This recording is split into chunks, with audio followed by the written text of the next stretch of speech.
जी अस्सलाम वालेकुम दोस्तों, कैसे हो। मैं आज फिर दोबारा मुखातब हूँ अपने इंडियन भाई लोगों से। इंडियन भाई लोगों, आप लोगों ने, आपका मीडिया, कुछ कुछ लोग बोल भी रहे हैं, आपने खुद भी गैस किया होगा कि अभी जो पाकिस्तान और आपका इंडिया का स्टैंड ऑफ हुआ है, किसी भी इंटरनेशनल कम्युनिटी में यानी कि दुनिया में जितने भी कंट्री हैं, किसी ने भी आपका साथ नहीं दिया। किसी एक सिंगल कंट्री ने भी आपका साथ नहीं दिया। उसकी वजह पता है क्या है? क्योंकि आप अग्रेसर थे। आपने पाकिस्तान पे अग्रेशन किया था, आपने अटैक किया था।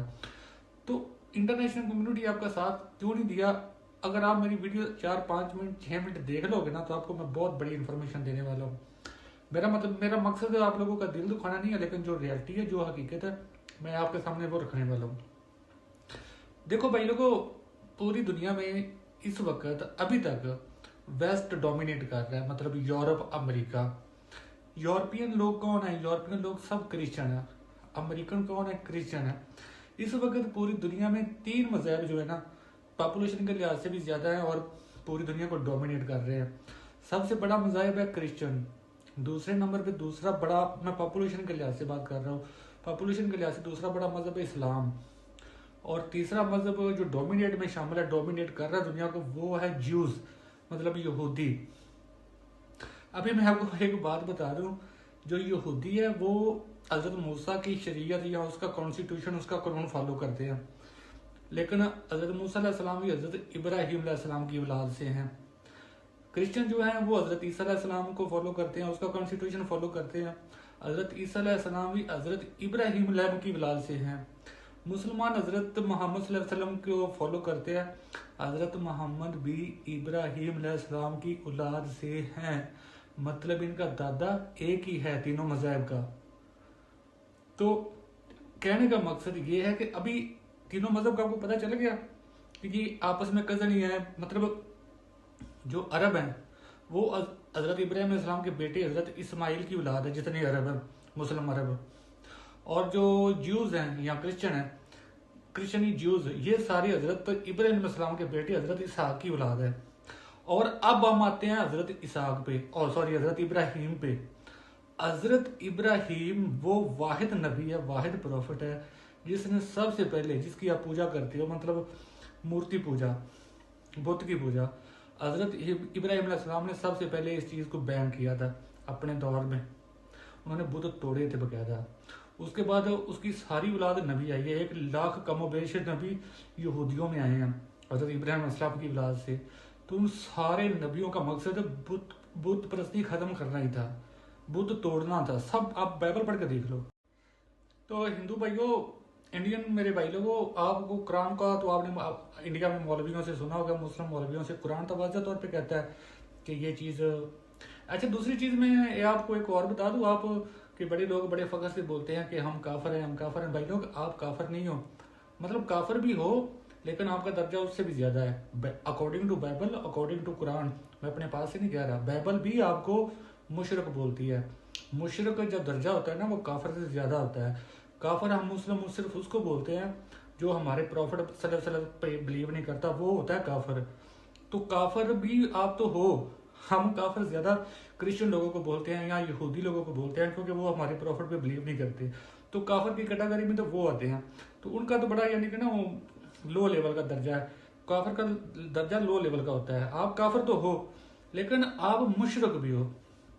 मुशरक कुरान और बाइबल उसको बोलते हैं जो एक खुदा पे बिलीव ना रखे, ज्यादा खुदाओं पे बिलीव रखे, उसको बाइबल भी। क्योंकि आप देख लो, जो यहूदी हैं वो भी एक खुदा पे बिलीव रखते हैं, सिर्फ मतलब उनकी लैंग्वेज डिफरेंट है तो उसका नाम डिफरेंट लेते हैं। आप क्रिश्चियन देख लो, वो इंग्लिश बोलते हैं या जो भी बोलते हैं, वो भी एक गॉड पे बिलीव करते हैं। मुसलमान भी एक गॉड पे बिलीव करते हैं।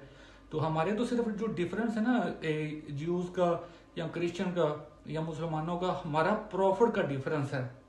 हम एक ही खुदा को तीनों मज़ाहिब मानते हैं, और ये तीनों मज़ाहिब आपको मुशरक बोलते हैं, क्योंकि आप दुनिया में इस वक्त वो वाहिद मजहब हो जो एक से ज़्यादा खुदाओं पे बिलीव करता है। तो भाई लोग, आप जस्ट काफर नहीं हो, आप मुशरक हो। मुशरक को तो बाइबल में भी यानी कि आखिरत पे बहुत सख्त सजा का बोला गया है।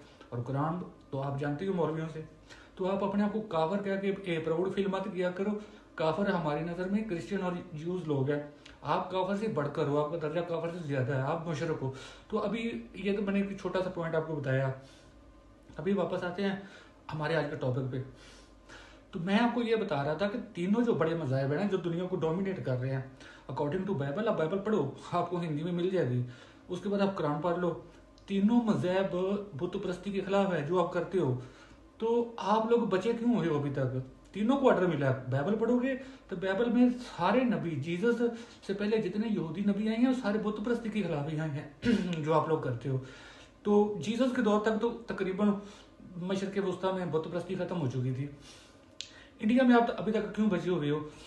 इंडिया में आप इसलिए अभी तक एग्जिस्ट कर रहे हो क्योंकि पिछले 1000 साल से आप गुलामी में थे। तो पहले मतलब 12वीं सदी में तो आ गए थे खिलजी, उन्होंने आपको गुलाम बना लिया था। तो आपको सिर्फ छोड़ रखा हुआ दुनिया ने, आपको इंटरटेनर समझ गए। आप एक इंटरटेनर हो, आप नाचने वाले हो, गाने गाने वाले हो।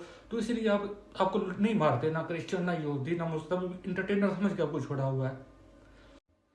तो इंडियन भाई लोगों, मैं आपको बता रहा था कि पिछले 1000 साल से तो आप गुलाम थे, आप आज़ाद थे ही नहीं। तो इसलिए आपको यहूदी भी नहीं मार रहे थे या क्रिश्चियन भी नहीं मार रहे थे, क्योंकि आपके बिहेव का नहीं पता था कि अगर आपके पास गवर्नमेंट आएगी, पावर आएगी तो आप कैसा बिहेव करोगे।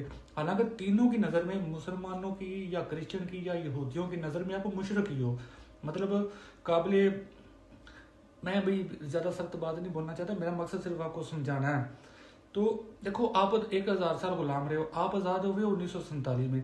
1947 में आपको एक नया कंट्री मिला है। उसके बाद दुनिया ने आपका बिहेवियर देखना था कि आप हो तो मुशरक, बुत परस्त हो, तो आप कैसा बिहेव करते हो। आपने बहुत अच्छा बिहेव किया, आप एक मजहबी जुनूनी नहीं, आप नहीं बने, आप अच्छी स्टेट बने, आप सेकुलर थे। अभी तक आप किसी स्टेट जो सेकुलर का स्टेटस रखती है। लेकिन भाई लोग, आपकी एग्जिस्टेंस जो है ना, आप दुनिया में सर्वाइव भी तब कर सकोगे अगर आप एक नाचने टापने वाली कौम का आपका इमेज अगर दुनिया में बना रहेगा। लोग ना क्रिश्चियन आपसे नफरत करेंगे ना यहूदी करेंगे। हालांकि उनका मजहब कहता है, हमारा मजहब भी कहता है, उनका भी, यहूदियों का भी, ईसाइयों का भी मजहब कहता है कि आपसे नफरत की जाए या आपको एक खुदा पे लाया जाए। लेकिन आपको सिर्फ इंटरटेनर समझ के वो लोग कुछ नहीं कहते। अभी पिछले 10-12 साल से आपकी कंट्री में क्या हो रहा है, आप बन रहे हो जुनूनी, आप मजहबी इंतहा पसंद करना चाहते हो। आप एक इंडिया को जो पहले सेकुलर का स्टेटस रखती है पूरी दुनिया में, आप उसको एक हिंदुत्वा स्टेट बनाना चाहते हो। अगर भाई ऐसा करोगे तो आप दुनिया में एग्जिस्ट नहीं कर सकोगे। मैं ये नहीं कह रहा कि आपको पाकिस्तान खत्म करेगा या मुस्लिम खत्म करेंगे, आपको क्रिश्चियन ही खत्म कर देंगे। आपको यहूदी हम मुसलमानों से और क्रिश्चियन लोगों से यहूदी ज़्यादा मजहबी जुनूनी है, क्योंकि 1 लाख प्रॉफिट उनके पास आए हुए हैं। तो अभी तो वो आपका साथ दे रहे हैं सिर्फ पाकिस्तान की जेलसी में। जिस दिन यहूदियों के पास फुल पावर का सपोज करो, अमेरिका सेकुलर है या क्रिश्चियन है, वो तो आपको कुछ नहीं बोल रहा। जिस दिन अगर यही अमेरिका की जगह अगर इसराइल पूरी दुनिया का ताकतवर सुपर पावर बन जाएगा, तो सबसे पहले वो आपके मुल्क पे अटैक करेगा कि आपके यहाँ बुत परस्ती होती है। हमारे डिफरेंस जो है ना यहूदियों के, मुसलमानों के, हमारे प्रॉफिट के डिफरेंस हैं, लेकिन हमें एक खुदा के बिलीवर है। तो ये बात अपने माइंड में रखो। आप अगर अभी आपका मोदी हीरो बन रहा है, ये वो कर रहा है, आपको चौधरी किसी ने नहीं बनने देना भाई लोगों, ना क्रिश्चियन लोगों ने, ना यहूदियों ने, ना मुसलमानों ने। आपका इमेज एक इंटरटेनर का है, सेकुलर का है, उस तरह आप बचे रहोगे और बचे आए हो आज तक। क्यों? मतलब हिंदुस्तान के अलावा पूरी दुनिया में और क्यों नहीं कहीं बुत परस्ती होती? पहले यूरोप में होती थी, मिडिल ईस्ट में होती थी, हर जगह होती थी। क्यों खत्म हो गई है? आप लोग क्यों बचे हुए हो? क्योंकि आप पूरी दुनिया में एक अच्छा इमेज रखते हो इंटरटेनर का। आपका काम है नाचना टापना। आपने इंटरनेशनल कानून तोड़ा है, जो पाकिस्तान की टेरिटरी पे आपने अटैक किया है, ये इंटरनेशनल कानून की खिलाफ वर्जी की है आपने। इसीलिए आपका किसी कंट्री ने साथ नहीं दिया पूरी दुनिया में। यानी कि भाई, जिस तरह आप इजी लेके पाकिस्तान का या मीडिया पे बैठ के कहते हो यार हमने तो पाकिस्तान के अंदर जाके इंटरनेशनल बॉर्डर का इंटरनेशनल कानून तोड़ के पाकिस्तान की टेरिटरी में एक मुल्क की सर्वेंटी जो होती है, जो उसका मतलब आज़ादी होती है, आपने वो ब्रीच की है। खुद से आपने मतलब आप जज भी बन गया, पुलिस भी बन गया, जूरी भी बन गया, खुद ही मतलब फैसला सुना दिया कि पाकिस्तान पूरी स्टेट टेररिस्ट है। ऐसा नहीं होता भाई। उसके लिए आप ऐसा करो ना, आप मेहनत करो, आप हमारे खिलाफ एविडेंस इकट्ठे करो, उसको लेके जाओ अक़वाम मुत्तहिदा में, उनको सारे जाके प्रूफ दो कि पाकिस्तान की गवर्नमेंट, पाकिस्तान की आर्मी, पाकिस्तान की 25 करोड़ आवाम, ये सारे टेरर हैं। तो अगर बैन अवी जो बरदरी है अक़वाम मुत्तहिदा, वो अगर आपकी बात मानती है, वो हम पे पाबंदियाँ लगा देती है, डिक्लेयर कर देती है, जैसे नॉर्थ कोरिया को उन्होंने डिक्लेयर किया हुआ है कि पाकिस्तान एक टेरर स्टेट है, तो फिर आप अटैक करोगे तो फिर इंटरनेशनल कम्युनिटी आपको बुरा नहीं बनाएगी। अभी तक तो हम टेरर स्टेट डिक्लेयर नहीं हुए, अभी तो हम मतलब एक अच्छे ही यानी कि बिहेव कर रहे हैं, तो आप कैसे हम पे अटैक कर सकते हो और कहते हो कि हम अटैक करेंगे तो इंटरनेशनल रद्द-ए-अमल नहीं आएगा, लोग पूरी इंटरनेशनल कम्युनिटी रिएक्शन देगी इस बात पे। तो ये बातें होती हैं भाई लोग, आप बस बैठे बैठे ही अगर प्लान बना लोगे आप पे अटैक हुआ, देखो 26 लोग आपके इनोसेंट, हमने तो पहले दिन भी कंडेम किया था, हमने हम अभी भी कंडेम कर रहे हैं कि वो बहुत बुरा ब्रूटल अटैक था, ऐसा नहीं होना चाहिए। तो लेकिन आपने उसकी क्या इन्वेस्टिगेशन की, क्या इंक्वायरी की, किसी एक कंट्री P5 के जो मतलब जो परमानेंट अक़वाम मुत्तहिदा के मेंबर हैं, जिसमें मतलब अमेरिका है, रशिया, किसी एक कंट्री को आपने एतमाद दिलाया या कोई एविडेंस दिखाया कि ये हमारे मुल्क में टेरर अटैक हुआ है और ये पाकिस्तान ने किया या पाकिस्तान की आवाम ने किया है? कुछ भी नहीं, बस आप चौधरी बने हो, अटैक कर दिया। तो ये बात अपने माइंड में रखो। दूसरी बात मैं ये कहना चाहता था कि आप बड़ी आसानी से कह देते हो कि पाकिस्तान टेरर स्टेट है, पाकिस्तान का वज़ीर आज़म जो है वो टेररिस्ट है, पाकिस्तान का आर्मी चीफ टेररिस्ट है। भाई आपको इस बात का पता होना चाहिए और आपको शर्म होनी चाहिए, इस बुढ़े जहल इंसान मोदी को आपने 3 बार प्राइम मिनिस्टर बनाया हुआ है ना, 2002 से 2013 तक ये इंटरनेशनल कम्युनिटी में टेररिस्ट डिक्लेयर था, इस पे अमेरिका का बैन था, अमेरिका जाने पे इस पे पाबंदी थी।